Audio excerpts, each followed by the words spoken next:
ونستعينه ونستغفره ونعوذ بالله من شرور أنفسنا ومن سيئات أعمالنا من يهده الله فلا مضل له ومن يضلله فلا هادي له ونشهد أن لا إله إلا الله وحده لا شريك له ولا فريق له ولا وزير له ولا نصير له ولا مشير له ولا معين له ولا شبيه له ولا شبه له ولا مثيل له ولا مثال له ولا مثل له ولا أصل له ولا نسل له ولا كفو له ولا قبل له ولا بعد له ولا وقت له ولا زمان له ولا أول له ولا آخر له ولا بداية له ولا نهاية له ولا ضد له ولا ند له ولا حد له ونشهد أن سيدنا نبينا وحبيبنا وحبيب ربنا وطبيبنا وطبيب قلوبنا وأولانا ومولانا محمدا عبده ورسوله وداعيا إلى الله بإذنه وسراجا وقمرا منيرا أما بعد فأعوذ بالله من الشيطان الرجيم সকলে জবান ছেড়ে দিয়ে আমার সাথে আপনারা তেলাওয়াত করেন أعوذ بالله من الشيطان الرجيم بسم الله الرحمن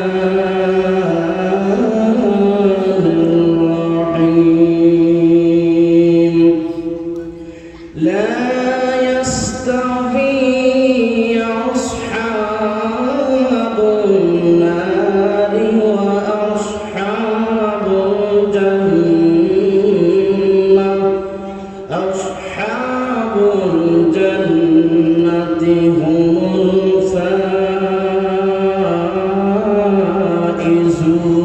الفائزون وقال النبي صلى الله عليه وسلم حرمت النار على ثلاثة أعين عين بكت من خشية الله وعين سهرت في سبيل الله وعين غض عن محارم الله أو كما قال عليه الصلاة والسلام وقال الله تعالى في حبيب شانه إن الله وملائكته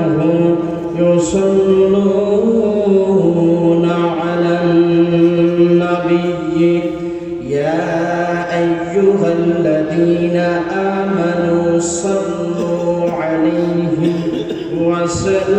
وسلموا تسليما شكر درود إبراهيم قرآن اللهم صل على محمد وعلى آل محمد كما صليت على إبراهيم وعلى آل إبراهيم إنك حميد مجيد اللهم بارك على محمد وعلى آل محمد كما باركت على إبراهيم وعلى آل إبراهيم إنك حميد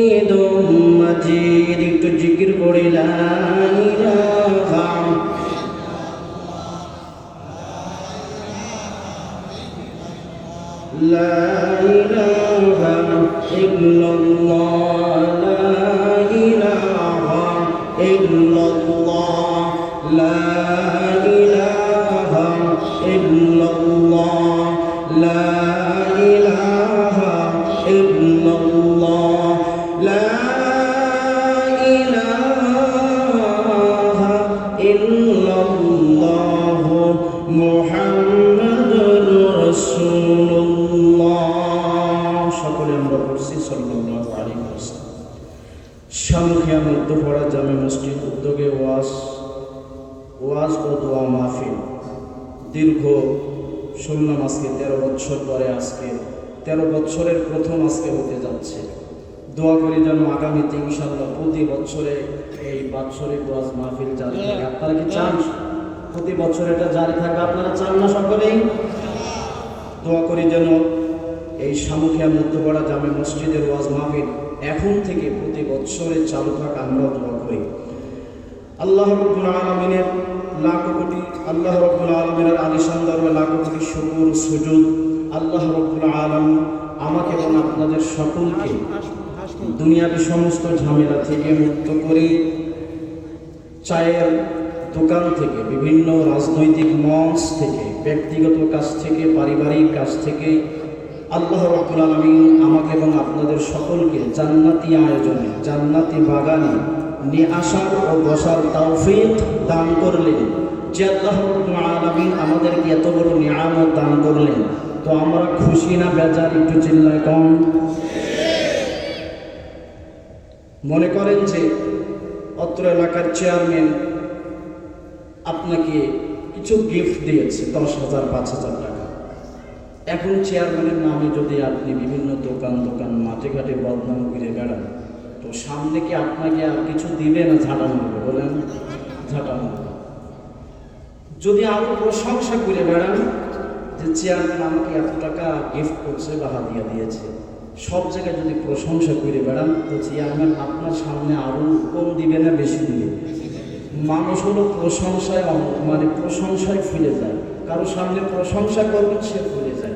কিন্তু আমার আল্লাহ রাব্বুল আলামিনের নিয়ামত, আমরা আল্লাহ রাব্বুল আলামিনের প্রতিটি সেকেন্ডে অসংখ্য নিয়ামতের মধ্যে আমরা নিমজ্জিত আছি। আল্লাহ রাব্বুল আলামিন বলেন, ওয়া ইন তাউদ্দু নি'মাতাল্লাহি লা তুহসুহা, আমার বান্দাবান্দি তোমরা আমার নিয়ামত যদি গণনা করতে থাকো শেষ করতে পারবে না। শেষ করা যাবে? বলেন, শেষ করা যাবে না। এই যে আমরা হাত দেখছি, এই আঙ্গুলটা ঘুম থেকে ওঠার পরে যদি আমাদের এই আঙ্গুলটা সোজা না হয়, তাহলে বলেন কি হবে? আর গাড়ি চালাইতে পারবো? বাইসাইকেল চালাইতে পারবো? মাঠে কাজ করতে পারবো? পারবো না। 360টা আমাদের জোড়া আছে। ঘুমের থেকে ওঠার পর দেখা যাচ্ছে আমাদের হাঁটু আর ভাঙতে পারছি না, একেবারে সোজা হয়ে গেছে। তাহলে কি অবস্থা বলেন? বাথরুম করা লাগবে কি দাঁড়িয়ে দাঁড়িয়ে, ঠিক কিনা? তো আল্লাহ রাব্বুল আলামিনের নিয়ামতের যত আমরা শুকর আদায় করব, আল্লাহ রাব্বুল আলামিন নিয়ামত তত আমাদের জন্য বাড়িয়ে দিবেন। যে আল্লাহ রাব্বুল আলামিন এত বড় একটা জান্নাতি আয়োজনে, জান্নাতি বাগানে আল্লাহ তাআলা নিয়ে আসার বসারও সুযোগ করে দিলেন, সে আল্লাহ রাব্বুল আলামিনের নিয়ামত আরো বেশি বেশি পাওয়ার জন্য সকলে আমরা জবান ছেড়ে দিয়ে উচ্চ আওয়াজে সমস্বরে আকাশ ও বাতাসকে মুখরিত করে আমরা সকলে পড়ছি আলহামদুলিল্লাহ। উচ্চ আওয়াজ আবারও পড়ছি আলহামদুলিল্লাহ। তবে আমার সামনে একটু খালি জায়গা পড়ে আছে, এই জায়গায় শয়তান বসে আছে। যদি একটু আমরা এই খালি জায়গাগুলো পূরণ করে নিই, তাহলে মজলিসটা ভরপুর শূন্য হবে, শয়তানও দৌড় হবে। আমরা সকলে এগিয়ে গিয়ে বসি। সম্মানিত হাজিরিন, আমি আজকে আপনাদের সম্মুখে যে বিষয়টা আলোচনা করব, সূরাতুল হাসর থেকে ছোট্ট একটা আয়াত আপনাদের সম্মুখে তেলাওয়াত করেছি। রাসূলের হাদিস থেকে, রাসূলের হাদিস মুবারক থেকে ছোট্ট একটা হাদিস আপনাদের সম্মুখে পেশ করেছি। সময় আমার 1 ঘন্টা। এই 1 ঘন্টার মধ্যে আমি আজকে আলোচনা রাখবো জাহান্নাম এবং তা থেকে মুক্তি। আল্লাহ রাব্বুল আলামিন যদি আমাকে তৌফিক দান করেন, ইনশাআল্লাহ 1 ঘন্টার মধ্যে আমি আপনাদের সম্মুখে কিঞ্চিত আলোকপাত করার চেষ্টা করব। সম্মানিত হাজির, একটু এগিয়ে গিয়ে আসেন, আমরা একটু জিকির করতে করতে এগিয়ে আসি। লা ইলাহা ইল্লাল্লাহ। খালি জায়গা পূরণ করে নেন। যদি এখন এলান হয় খিচুড়ি শেষ হয়ে গেল, রাস্তার মানুষ সবাই চলে আসবে, কিন্তু এলান তো করতে পারছে না, কারণ ওটা না এখানে, নাকি? লা ইলাহা। একটু এগিয়ে গিয়ে আসেন, ফাঁকা, এখনো ফাঁকা জায়গা আছে, একটু এগিয়ে গিয়ে বসেন। লা ইলাহা। জমে জমে বসেন, শীত চলে যাবে। আলহামদুলিল্লাহ আজকে শীত নাই, বাতাসও থেমে গেছে। আল্লাহ রহমত নাকি মুরব্বী। সম্মানিত হাজিরিন, আল্লাহ রাব্বুল আলামিন মানুষের জন্য সৃষ্টি করছেন জান্নাত আর জাহান্নাম। আমরা সকলেই জানি জান্নাত সুখের জায়গা আর জাহান্নাম কষ্টের জায়গা। মানুষ দুনিয়ার মধ্যে কেউ কষ্ট করতে চায় না, চায় বলেন? এই যে প্রচন্ড শীত, এই শীতের মধ্যে যাদের আকল আর বিবেক আছে, পাতলা কাঁথা গায়ে দিয়ে কেউ ঘুমায় বলেন? কেউ ঘুমায় না। দামি কম্বল, এরপরে আবার আরো কত কিছু আছে। আর যারা পাগল, মাথায় বুদ্ধি টুদ্ধি কিচ্ছু না, স্টেশনে দেখেন খালি গায়ে ঘুমাচ্ছে, তার শীতই কি গরমই কি। তার মানে আল্লাহ রাব্বুল আলামিন আমাদের জন্য, বান্দার জন্য জান্নাত সৃষ্টি করছেন আর জাহান্নাম সৃষ্টি করছেন। জান্নাত হলো সুখের জায়গা আর জাহান্নাম হলো কষ্টের জায়গা। আল্লাহ রাব্বুল আলামিন জানাচ্ছেন লা ইয়াস্তাবি আসহাবুন নারি ওয়া আসহাবুল জান্নাহ আসহাবুল জান্নাতি হুমুল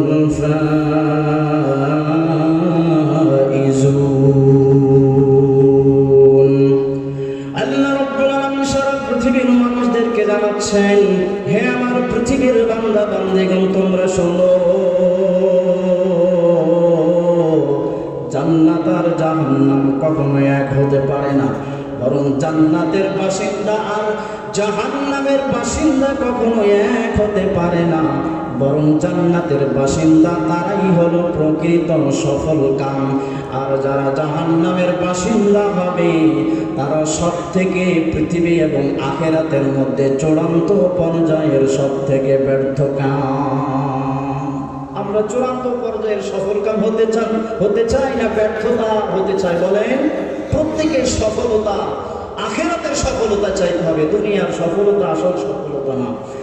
এজন্য মুসলমান, আল্লাহ রাব্বুল আলামিন সারা পৃথিবীর মানুষদেরকে জানিয়ে দিচ্ছেন, হে আমার পৃথিবীর বান্দা বান্দিরা, তোমরা কান খাড়া করে শোনো, আমি আল্লাহ তাআলা জিন্নাত আর ইনসানের জন্য জান্নাত তৈরি করলাম আর এদের জন্য জাহান্নাম তৈরি করলাম। জান্নাতের বাসিন্দা আর জাহান্নামের বাসিন্দা কখনো এক হবে না, বরং যারা জান্নাতের বাসিন্দা এরাই হলো প্রকৃত সফল কাম। সুবহানাল্লাহ বললেন না? জান্নাতের মধ্যে আমার আল্লাহ রাব্বুল আলামিন আরো স্পষ্ট করে জানাচ্ছেন, কুল্লু নাফসিন যায়িকাতুল মাউত ওয়া ইন্নামা তুওয়াফাউনা উজুরাকুম ইয়াওমাল কিয়ামাহ ফামান যুহজিহা আনিন নারি ওয়া উদখিলাল জান্নাহ ফাকাদ ফাজ।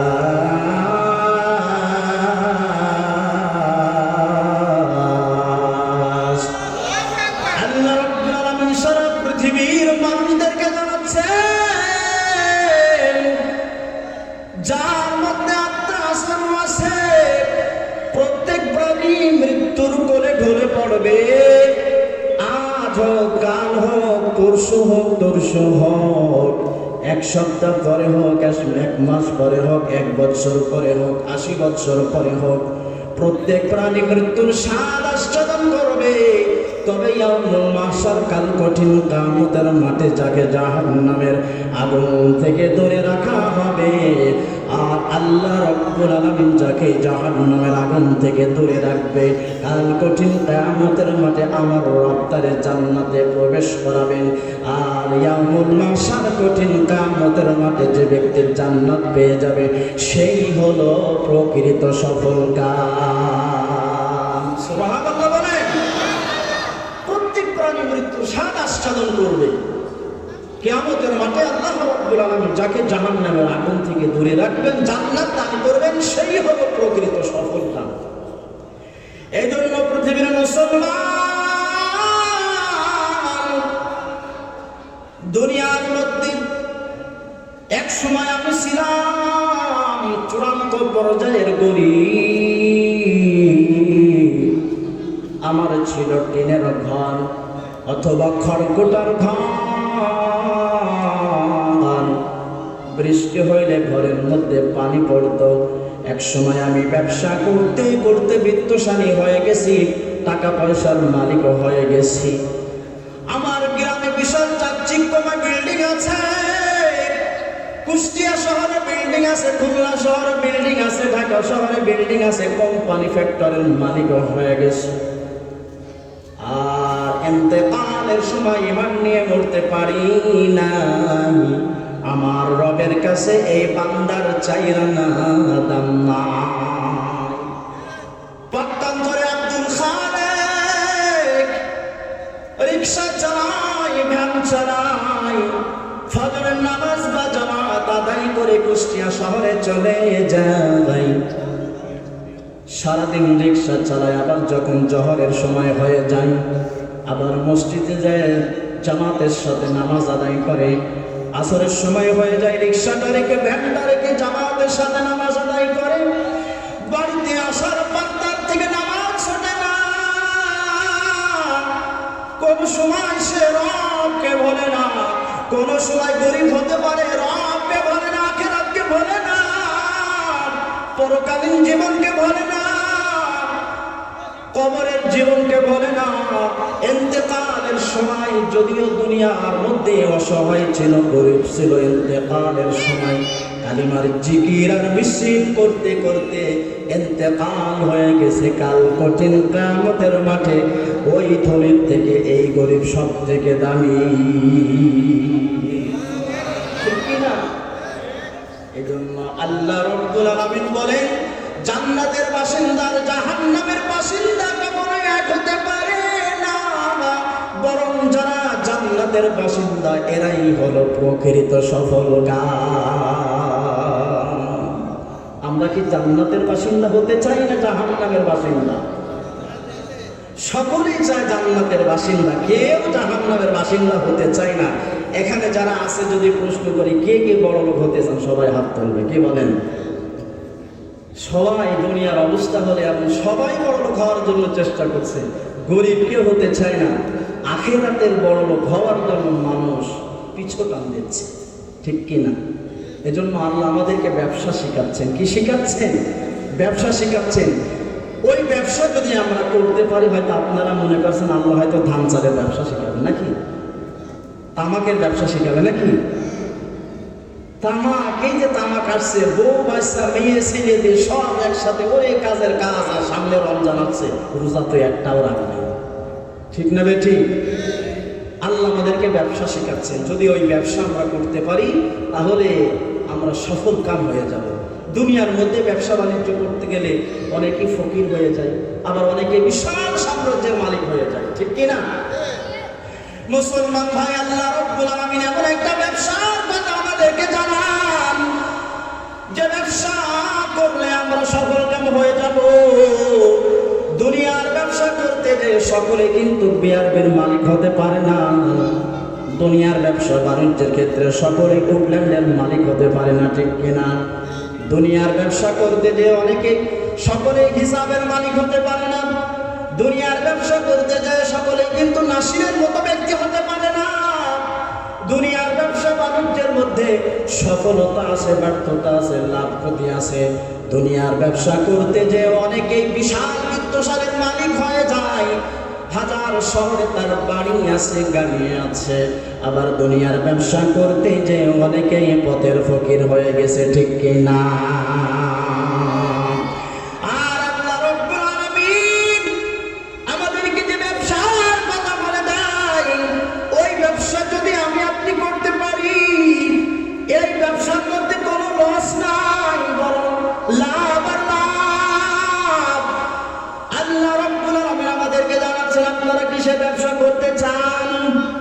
কে কে চান তো হাত রব্বে কারিমকে দেখিয়ে দেন। আমায় আল্লাহ তাআলা আপনি আমাদেরকে যে ব্যবসার কথা বলছেন সেই ব্যবসার জন্য আমাকে এবং আপনাদের সকলকে যেন আল্লাহ কবুল করে নেয়। আপনার সকলে বলে না আমিন। এখন আপনাকে শুনতে চান কি ব্যবসা? আল্লাহ রাব্বুল আলামিন জানাচ্ছেন, ইয়া আইয়ুহাল্লাযীনা আমানু হাল আদুল্লুকুম আলা তিজারাতিন তুনজিকুম মিন আযাবিন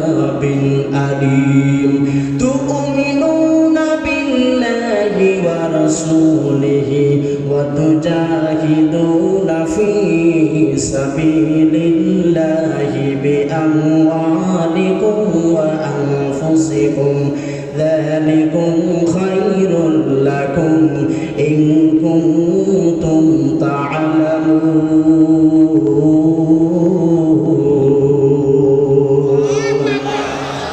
ওয়া ইয়াগফির লাকুম যুনুবাকুম ওয়া ইউদখিলকুম জান্নাতিন তাজরি মিন তাহতিহাল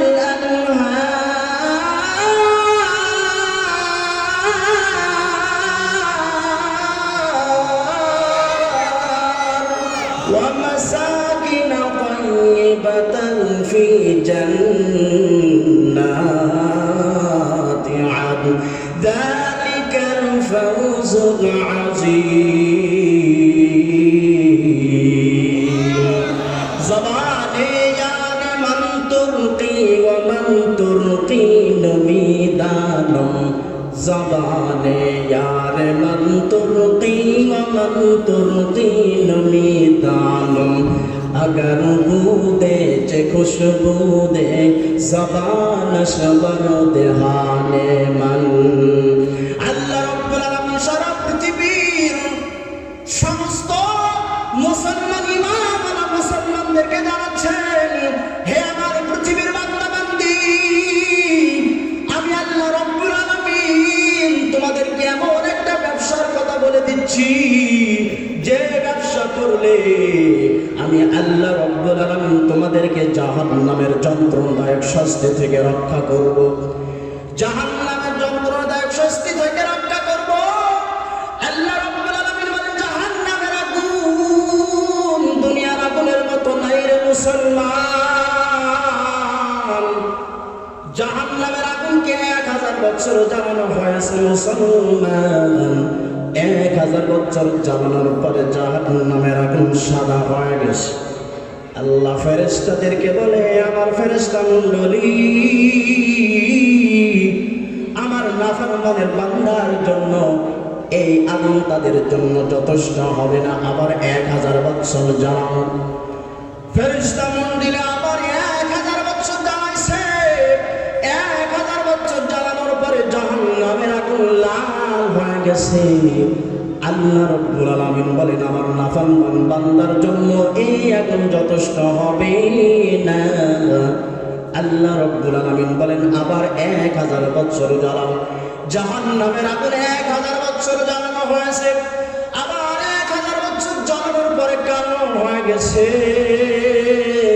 আল্লাহ রাব্বুল আলামিন আল কোরআনুল কারীমের মধ্যে জানাচ্ছেন, আল্লাযীনা হুম ফি খাওদিন ইয়ালআবুন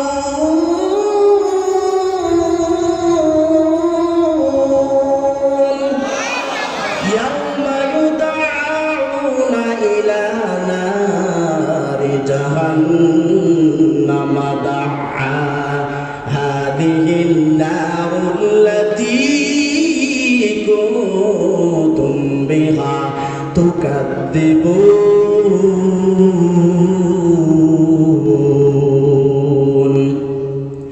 হে পৃথিবীর মুসলমান, একটু গভীর মনোযোগ সহকারে অল্প সময় আলোচনা করবেন, শুনবেন। আল্লাহ রাব্বুল আলামিন সারা পৃথিবীর মানুষদেরকে জানাচ্ছেন, আল্লাযীনা হুম ফি খাওদিন ইয়ালআবুন, যারা অনর্থক কাজে এবং কর্মের মধ্যে লিপ্ত আছে। এই যে এখানে আল কোরআনুল কারীম হাদিস থেকে সুন্দর সুন্দর আলোচনা চলছে, গুরুত্বপূর্ণ আলোচনা চলছে। এই কোরআনের মাহফিলকে বাদ দিয়ে যারা এখন বর্তমান চায়ের দোকানে বসে আছে, টেলিভিশন নিয়ে বসে আছে, এমনকি মাহফিলকে কেন্দ্র করে যে সমস্ত ভাইয়েরা এখন পর্যন্ত যারা দোকানের মধ্যে বিক্রয় করছে, যারা ক্রয় করছে, এগুলো হলো অনর্থক কাজ। মোট কথা, আল্লাহর জিকির ছাড়া যত কাজ আছে সবগুলো অনর্থক কাজ। আপনারা যারা এখানে এসেছেন, ফজরের নামাজ না পড়ে আমরা কৃষিজীবী যারা আছি, যখন মাঠের মধ্যে কাজ করতে যাব, সেটাও হলো অনর্থক কাজ। 5 ওয়াক্ত নামাজ বাদ দিয়ে আমরা যে সমস্ত কাজ করবো, আল্লাহর জিকির ছাড়া যে সমস্ত কাজ করবো, এগুলো হলো অনর্থক কাজ। এই অনর্থক কাজের মধ্যে যারা লিপ্ত হয়ে আছে, আল্লাহ যারা অনর্থক কাজের মধ্যে লিপ্ত হয়ে আছে। অনেক ভাই যারা নামাজ পড়ে না, নামাজের দাওয়াত দিলে বলে নামাজ না পড়লে কি হবে, বলে নামাজ না পড়লে জাহান্নামের আগুনের মধ্যে জ্বলা লাগবে। অনেকে এমন ঠাট্টা করে বিদ্রুপ করে উত্তর দেয়, আরে জাহান্নামের আগুনে যাওয়ার পর একবার জ্বললে তো শেষ হয়ে যাবে, আর তো দ্বিতীয়বার জ্বালা লাগবে না। বান্দা না না, এমন ঠাট্টা বিদ্রুপ করা যাবে না।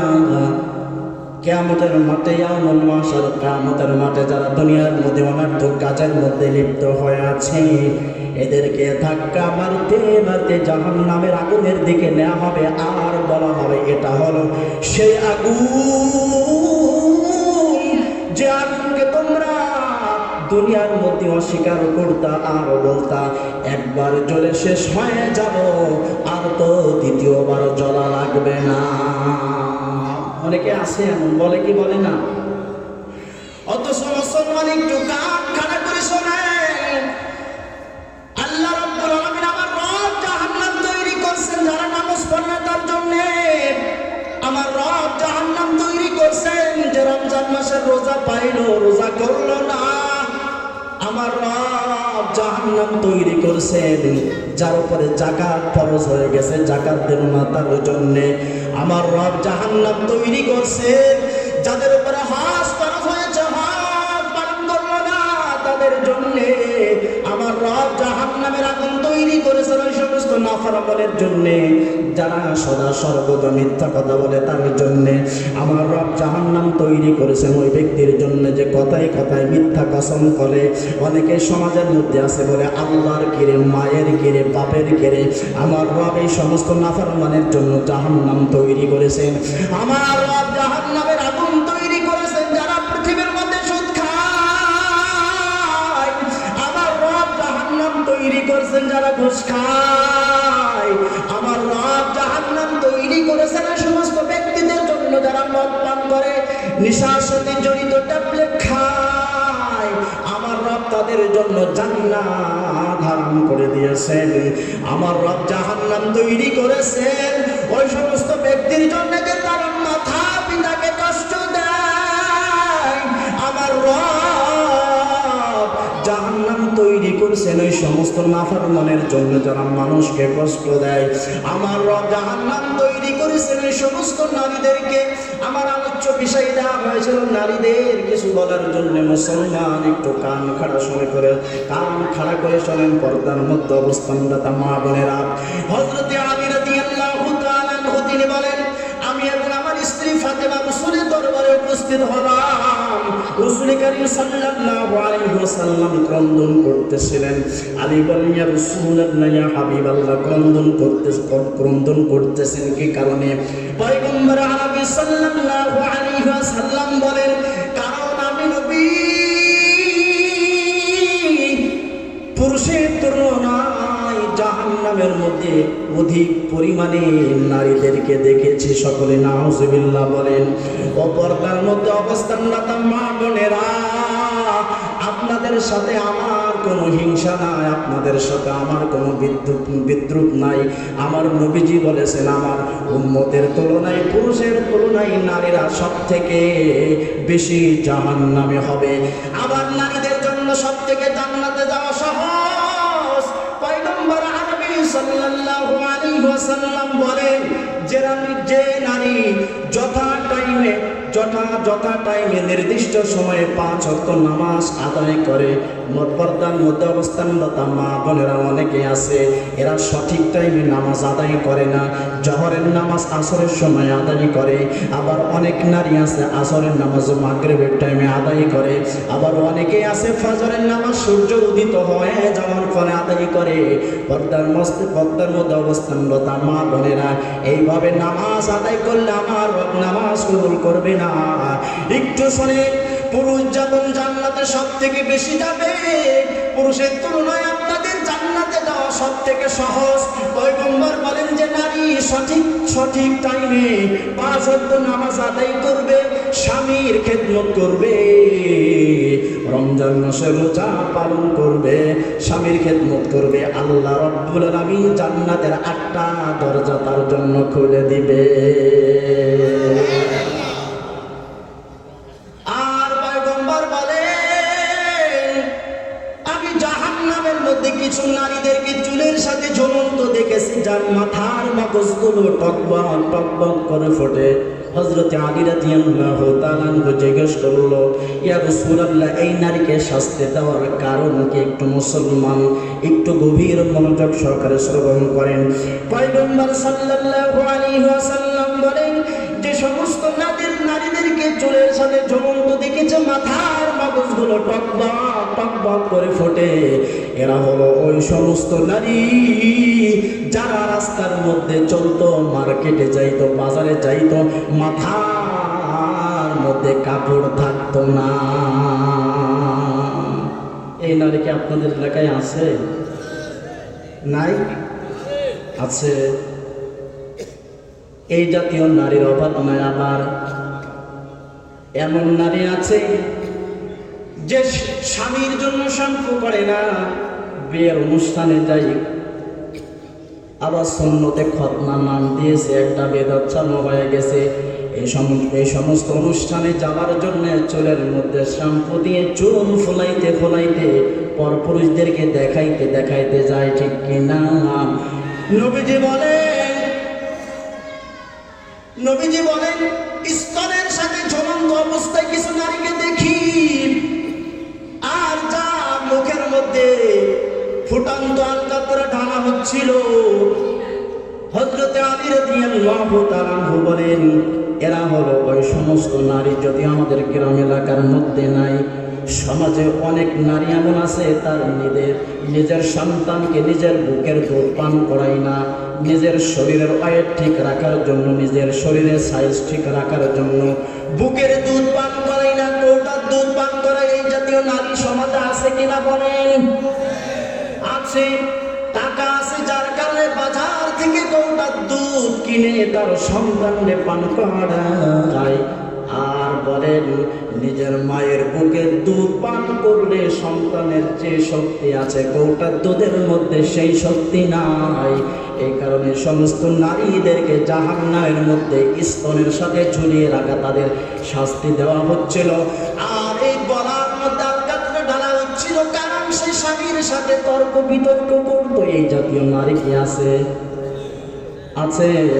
অপরদার মধ্যে অবস্থানরত মা বোনেরা, হাদিসের মধ্যে এসেছে যে সমস্ত নারীরা স্বামীর সাথে তর্ক করবে, তাদের জিহ্বাগুলো 70 হাত লম্বা হবে, তাদের জিহ্বাগুলো পিঠের সাথে পেরেক পোতা হবে, আর তাদের গলার মধ্যে আলকাতরা ঢালা হবে। মুসলমান পয়গম্বর সাল্লাল্লাহু আলাইহি ওয়াসাল্লাম আরো বলেন, কিছু নারীদেরকে দেখি জাহান্নামের মধ্যে তারা নিজের শরীরের মাংসকে নিজে কামড়ায়া কামড়ায়া চাবায়া চাবায়া খায়।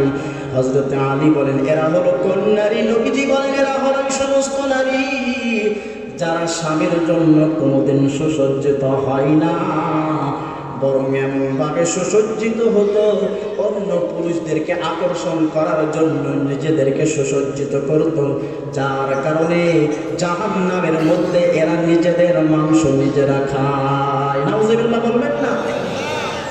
এই জন্য মুসলমান বলতেছিলাম, ওই যে আমি আমার আলোচনা শুরুর মধ্যে নিয়ে যাই, যারা দুনিয়ার মধ্যে বলেন জাহান্নামের আগুন সহ্য করার মতো ক্ষমতা আমাদের আছে, আল্লাহ রাব্বুল আলামিন বলেন, না রে বান্দা না, কাল্লা ইন্নাহা লাযা নাযাআতান লিশ-শাওয়া তাদউ মান আদবারা ওয়া তাওয়াল্লা ওয়া জামা'a ফাআওয়া। আল্লাহ রাব্বুল আলামিন বলেন, বান্দা রে বান্দা না, তোমরা হয়তো মনে করো জাহান্নামের আগুন দুনিয়ার আগুনের মতো না, দুনিয়ার আগুনের মতো না, বরং জাহান্নামের আগুন এমন উত্তপ্ত লেলিহান আগুন যা চামড়াকে ভস্ম করে দিবে। আর জাহান্নামের আগুন কিয়ামতের মাঠে ওই সমস্ত ব্যক্তিদেরকে আহ্বান করবে। এই মুসলমান, হাদিসের মধ্যে এসেছে ইয়াউমুল মাশার, কিয়ামতের মাঠে জাহান্নামের ভিতর থেকে লম্বা লম্বা গর্দান বের হবে। আমরা ছোটকালে দেখেছি যখন মুরগির বাচ্চা খোলা ময়দানে হেঁটে বেড়াতো, উপর থেকে আসমান থেকে চিল এসে ছোঁ মেরে নিয়ে যেত। ঠিক কিয়ামতের মাঠে জাহান্নামের আভ্যন্তরীণ থেকে, জাহান্নামের ভিতর থেকে লম্বা লম্বা গর্দান বের হবে। ওই সমস্ত ব্যক্তিদের জন্য আজকের দিনে ওয়াজ মাহফিল হচ্ছে। অনেক হতভাগা এমন আছে বিছানার মধ্যে শুয়ে আছে, আছে কি আছেন না বলেন? অনেক হতভাগা এমন আছে এখানে ওয়াজ মাহফিল হচ্ছে, এখন টেলিভিশন বয়ে আছে, চা খায় এখানে আসার তৌফিক হয় না, তাদের কানে আওয়াজ দেওয়া হয়েছে, তাদেরকে ডাকা হচ্ছে, পা পর্যন্ত ধরা হচ্ছে, আসে না। কিয়ামতের মাঠে জাহান্নাম এইভাবে তাদেরকে ছবল মারবে, জাহান্নামের তলদেশে নিক্ষেপ করবে। আল্লাহ রাব্বুল আলামিন সূরাতুল হাক্কার মধ্যে বলেন, ওয়া আম্মা মান উতিয়া কিতাবাহু বিশিমালি ফায়াকুলু ইয়া লাইতানি লাম উতা কিতাবিয়া ওয়া লাম আদরি মা হিসাবিয়া ইয়া লাইতাহা কানাতিল কাদিয়া। আপনাদের কি কষ্ট হচ্ছে? একটু জিকির করেন, লা ইলাহা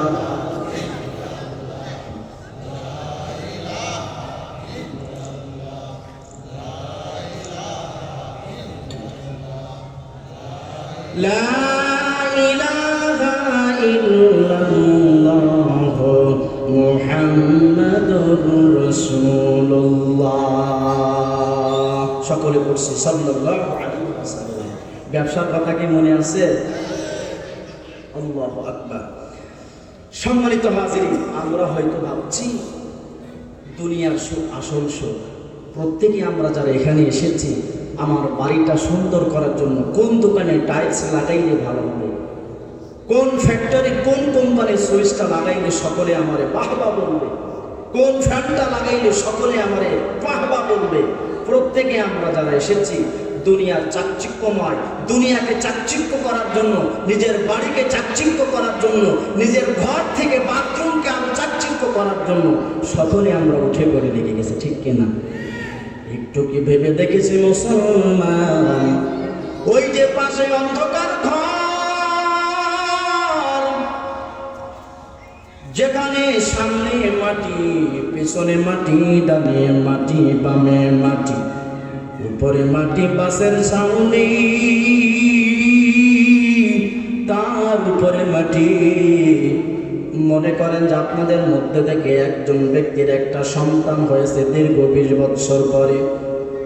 দুনিয়ার সব থেকে সে কিন্তু তার সন্তানকে বেশি ভালোবাসে, ঠিক কিনা?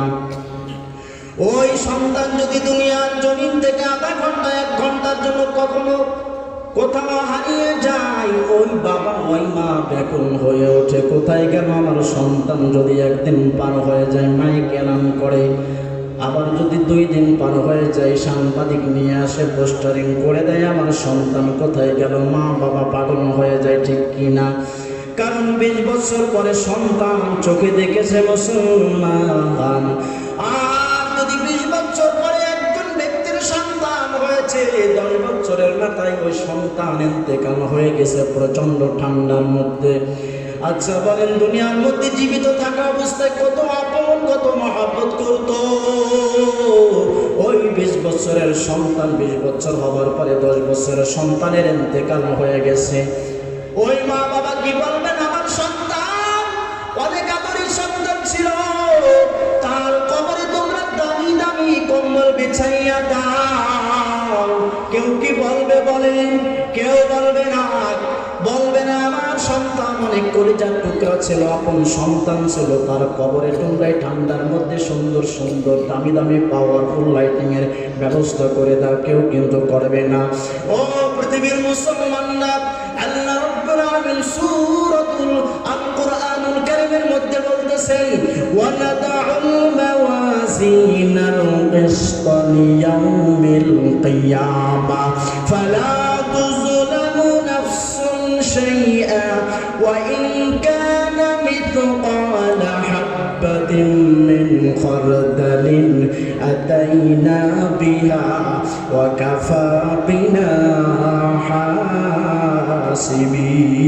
حاسبين الله أكبر দুনিয়ার মধ্যে যা কিছু করছে সব কিছু আল্লাহ রাব্বুল আলামিন আমাদের হিসাব নেবেন, পাই টু পাই হিসাব নেবেন।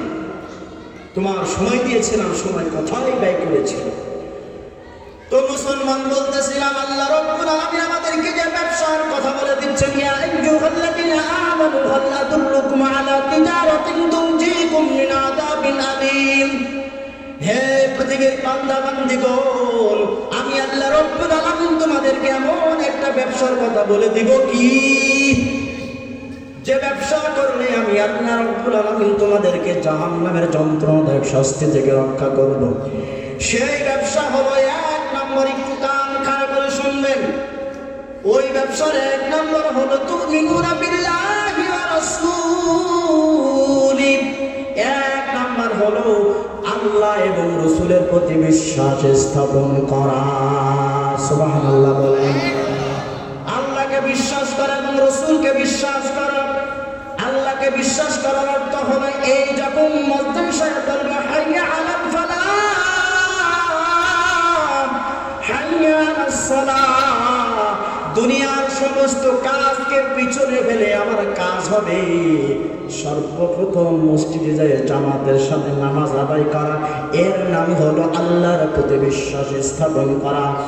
আল্লাহর প্রতি বিশ্বাস স্থাপন করার অর্থ হলো আল্লাহ হলো রিজিক দেন, আল্লাহ হলো গরিব করেন, আল্লাহ হলো ধনী করেন, আল্লাহ ছেলে সন্তান দেয়। আচ্ছা বলেন, ছেলে সন্তান কে দেয়? মেয়ে সন্তান কে দেয়? মেয়ে সন্তান বৌতি দেয়। কারণ সমাজে প্রচলন ঘটে গেছে, দুটো মেয়ে হয়েছে, তিনটা মেয়ে হয়েছে, আবার মেয়ে পেটে আছে, বউকে তালাক দিয়ে দিচ্ছে, ঠিক কিনা? আলতাসন করার পর যখন শুনছে মেয়ে পেটে আইছে, খাবার দাবার বন্ধ করে দেয়, বাপের বাড়ি পাঠিয়ে দেয়। তাহলে তার মানে মেয়ে কি বৌদি দিচ্ছে না? আর যদি শোনে কোন পুত্র সন্তান হবে, কত খুশি। এই জন্য আল্লাহর প্রতি বিশ্বাস স্থাপন করার অর্থ হলো ছেলে সন্তান দেয় আল্লাহর কথা বিশ্বাস করা, মেয়ে সন্তান দেয় এ কথার বিশ্বাস করা, রাসূলের প্রতি বিশ্বাস স্থাপন করা, রাসূলের মহব্বত দিলের মধ্যে আনা। হযরত সাআদ রাদিয়াল্লাহু তাআলা আনহু রাসূলের একজন কামু সাহাবী, রাসূলের দরবারে এসে বলে, ইয়া রাসূলুল্লাহ, ইয়া হাবিবাল্লাহ। প্রচন্ড কালো ছিলেন, ঠোঁটগুলো মোটা মোটা ছিল, হাবশী। রাসূলের কাছে এসে বলতেছেন, ইয়া রাসূলুল্লাহ, আমি কি জান্নাতে যেতে পারবো? কত কষ্ট অনুভব করলে কথা একজন সাহাবী বলতে পারেন। নবীজি বলেন, কেন তুমি এ কথা বলো, কারণ কি? নবীজির সাহাবী বলেন, ইয়া রাসূলুল্লাহ, ইয়া হাবিবাল্লাহ, কারণ হলো মদিনার কোন বাবা তার কন্যা সন্তানকে আমার সাথে বিয়ে দিতে চাই না। কারণ হলো আমি কালো হওয়ার কারণে, আমার চেহারা সুন্দর না, এ কারণে মদিনার মধ্যে কোনো বাবা তার মেয়েকে আমার সাথে বিয়ে দিতে চাই না। আজকে প্রত্যেকটা বাবা খোঁজে কোন সন্তান কত টাকা কামাই করে, যে বেশি যত কামাই করে তার কাছে আমরা মেয়ে বিয়ে দিতে চাই, ঠিক কিনা? মনে করি যে যদি কেউ 2 লাখ টাকা কামাই করে তাহলে সে আমার মেয়ের সুখে রাখবে, ঠিক কিনা?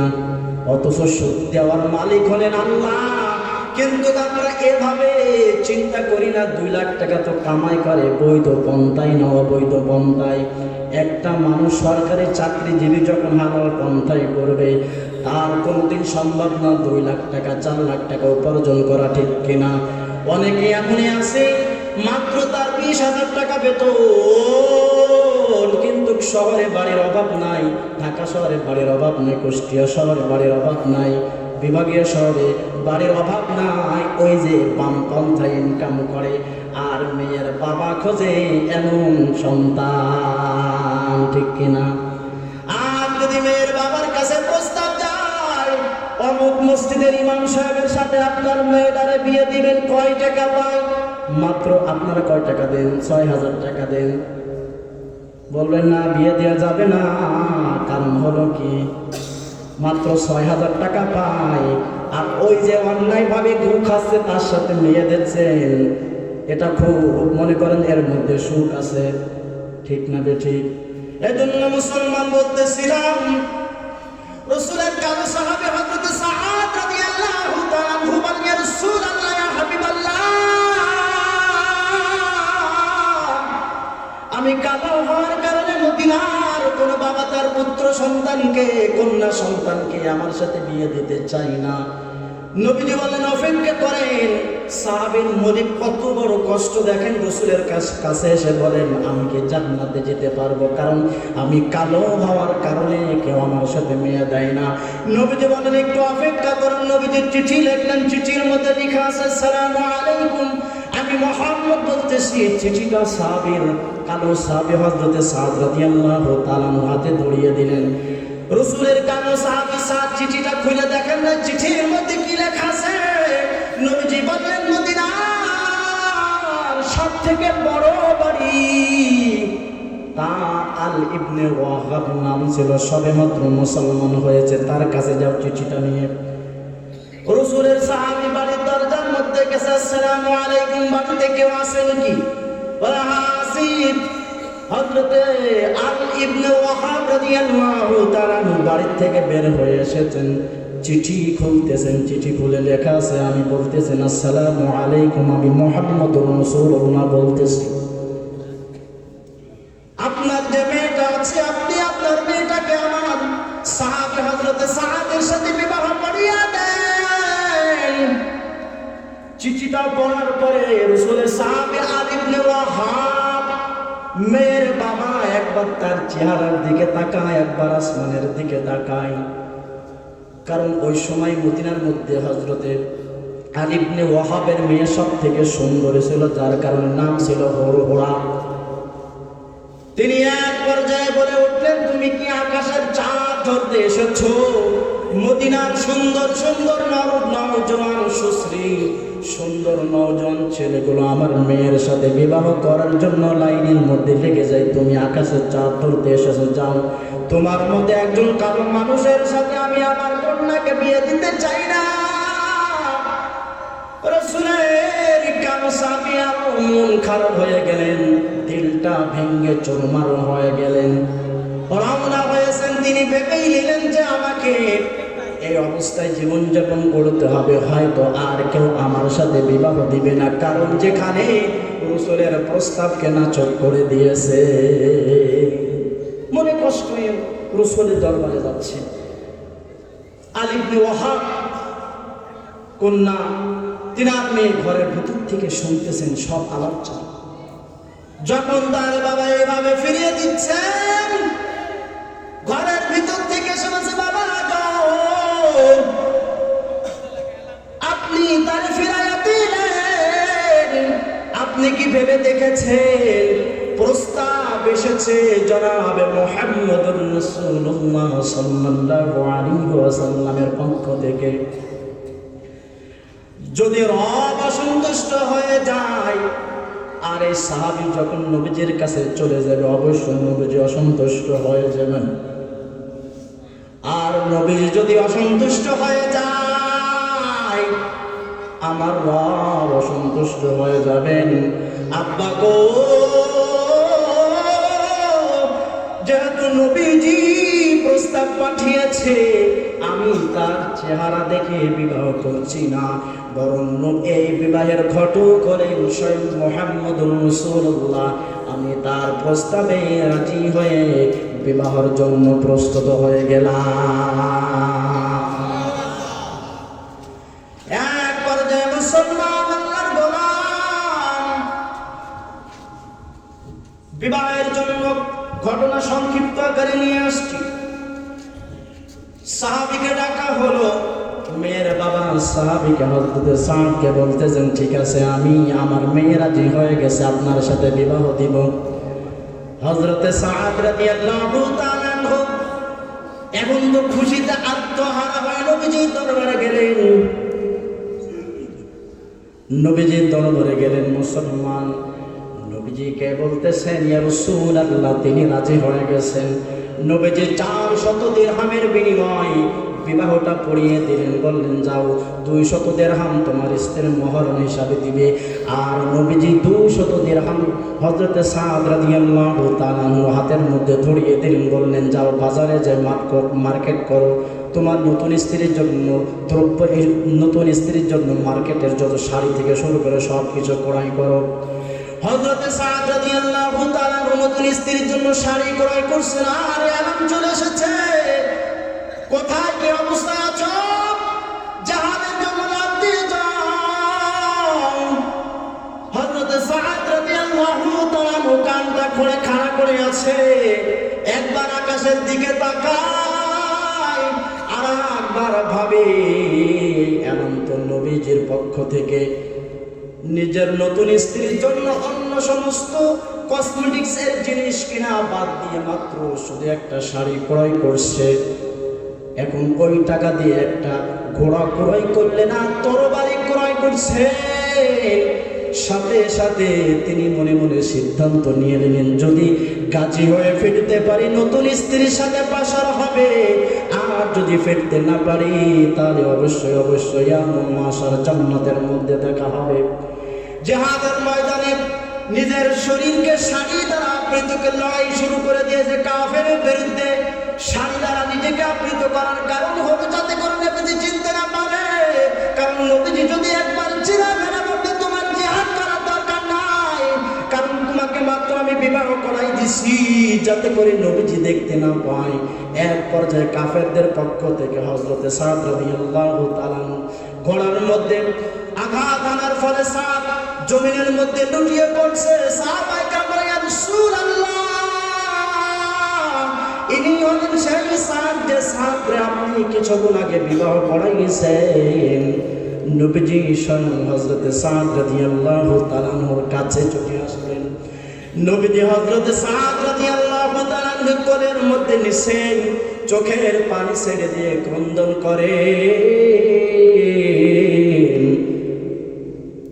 সাদ আমাকে এত ভালোবাসতো যে নিজের সবেমাত্র বিবাহিতা স্ত্রীকে ছেড়ে দিয়ে জিহাদের ময়দানে শুধু আমি রাসূলের মহব্বতের কারণে চলে এসেছে।